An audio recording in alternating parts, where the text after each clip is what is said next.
Good afternoon, fam.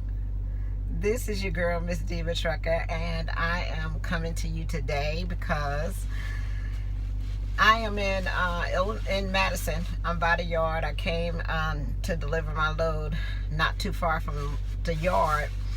I came in to get some lights fixed, to make sure all my lights was working, and also I got to get this Qualcomm fixed because it has a mind of its own. So I'm gonna go ahead and get that done. I don't know where I'm going to next, but I will be getting out of here shortly. Today I wanted to come and just give you a little bit of tidbit for this month is Black History Month, and I was looking for inventors or people that done different things as African Americans in the trucking industry. And the person that I came across, well, one of my subscribers came across and sent me the information, was a guy named Frederick McKinley Jones. Okay, he was born May 17th, 1893, a day before my birthday, and until February 21st, 1961. Okay. About him, he was an African American inventor. Okay, and he was an entrepreneur, and he had a lot of inventions that he had got credit for. He was one of the, winners of the National Medal of Technology. He left school in the 6th grade. Okay, so and he served in let me tell you some more about him. He served in the Army in World War I. He was a mechanic. He trained himself. He taught himself electronics. Okay, he taught himself. In 1935 he invented what is called the portable air conditioned unit. Okay, that is what we call our Thermo-King. So he's responsible. He's a co-founder of the Thermo-King. After talking to truck drivers in that point of time, they was ruining their loads, not being able to get refrigerated things that needed to be delivered. They was losing loads because they were spoiled before they was able to get to their destination. So what Frederick McKinley Jones did, he co-founded and invented the Thermo-King. So that's the refrigerated unit that we put on our trailers so that we can keep the food at a determined temperature to make it to the location without it spoiling. It was widely used in World War II. Okay, where you transport blood, medicine, and perishable items. So in 1949, after his invention, the company Thermo-King was like a $3 million company. Okay, so that's a lot of money to have for a company in the early 40s. Okay, so 1949, the company of Thermo-King had reached the potential of $3 million in revenue. Okay, he died of lung cancer in 1961, but because of him, we have refrigeration on our trailers. He was one of the inventors of the Thermo-King refrigerated trailers. Okay, that's what I carry on my truck, and it's that front part of the unit that keeps the temperature at a certain control to make sure that our ice cream stay frozen, our chicken stay froze,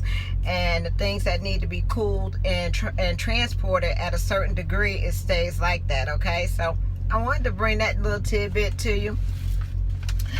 Also, I am working on getting my I need to get an extended warranty on this truck if I'm going to keep the truck. Okay, right now this truck has 473,000 miles on it, and after 500,000 it will be out of warranty. So I've been talking, and I got this information here about getting an extended warranty where I can get it through the Kenworth dealership. Okay, now I'm getting like an estimate of, it will cover me up to 750,000 miles, and the cost for that will be about $6,500. Okay, so the cost of that would be about $6,500, and you have to pay that up front. Okay, it's not, you don't pay payments or anything like that. You have to pay that cost up front. So I'm still gonna go and get it checked out before everything checked out before my warranty runs out on the truck. So I have to be thinking about that as well, to cover me to 750,000 miles if I plan on keeping the truck. Okay, other than that, not too much going on. Just wanted to come and give you a little tidbit. And I'm gonna do another video later on when I get my thoughts together about, this video that's been going around about, you should not lease a truck. You should always be a company driver and all that kind of things. And it kind of got a couple people upset. It kind of made some people, a little bit, antsy or whatever. And then, everybody want to jump on the bandwagon about, oh, you so right. And the one thing you have to learn is, when you an entrepreneur, okay, and when you want to have your own, and when you want to build your own business, you can't worry about what somebody else says, okay, because you will limit your potential, and you will not be able to fulfill the things that you want to do out here in life. Everybody has a right to their own opinion, okay?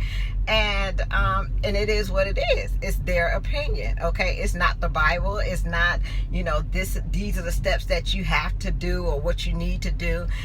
It reminds me of a quote from, when I think about it, or when I looked at it, it reminds me of a quote of, I think, who said this? Harriet Tubman.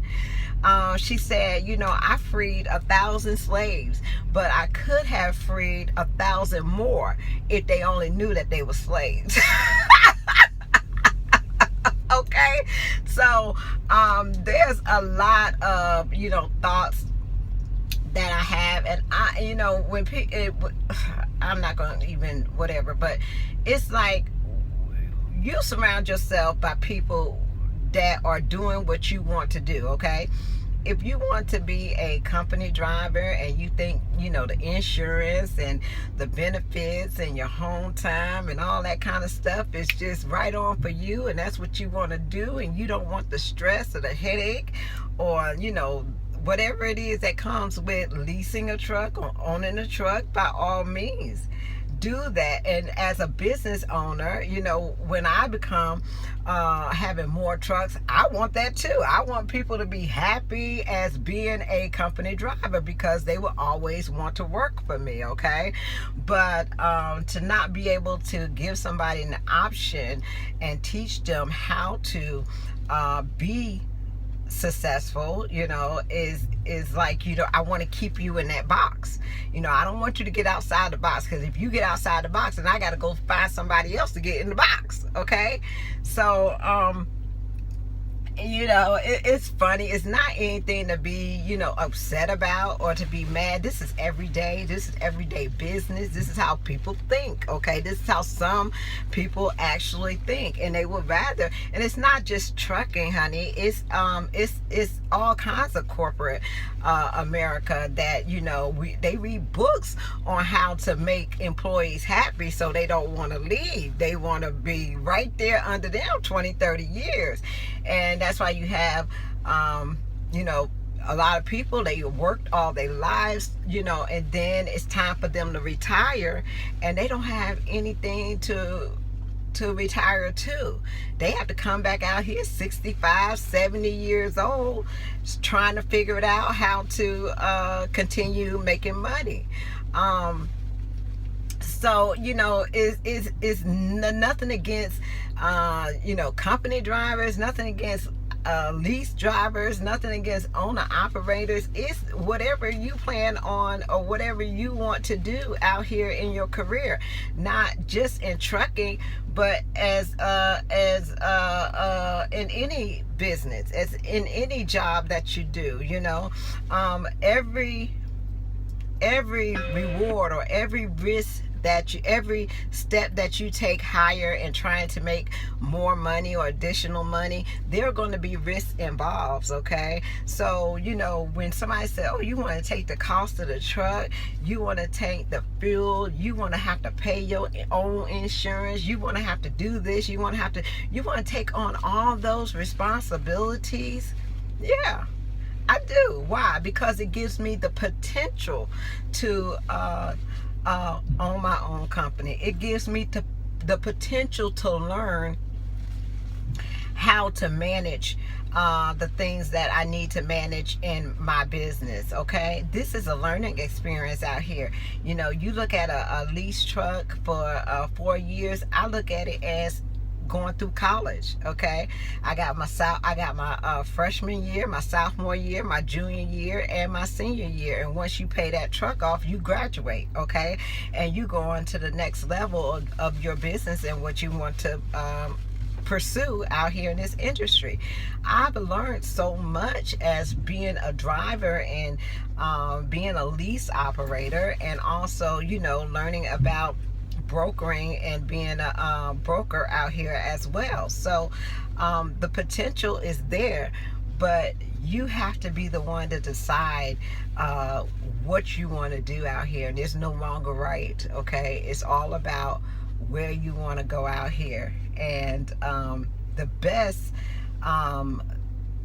thing you can do for a person, I think, is that when somebody wants to learn, to give them that information to help them. Okay, I can't do what you're doing, or I'm not able to do what you're doing right now, but this is my goal. This is what I want to do. Will you be able to teach me how to do that and get to this position that I want to be in? Okay, and if that person is not willing to do that, then you have to surround yourself with people who are willing to do that.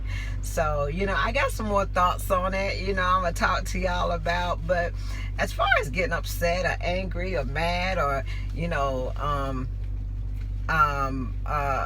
taking offense at stuff like that, I don't.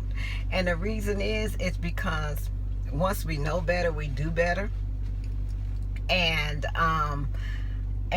it's not, to me, as a racial type thing, a person coming off as a racist. I think that it's about the haves and the have-nots. Okay, it's like the people that have think a certain way about the people that don't have. Okay, so it's more an economic type thing. And the thing is, you have to, when you see the game and you learn the game, change the game, see how the game is played, and you play it better than they can play it at all. Okay, so it's funny. It's so funny, but hey, to each his own. And but I'll talk to y'all about it later. You know how I can go into a 30-minute conversation, honey, and I ain't even got that much time. I'm sitting up here getting unloaded, and I gotta check with these folks to make sure they got the stuff off this truck, because I got to go. But I'll talk to y'all later. Peace, love, joy, and happiness. I hope each and every one of y'all having a wonderful and blessed day, and I'll be back at you. It's your girl, Miss Diva Trucker. Talk to you later. Bye.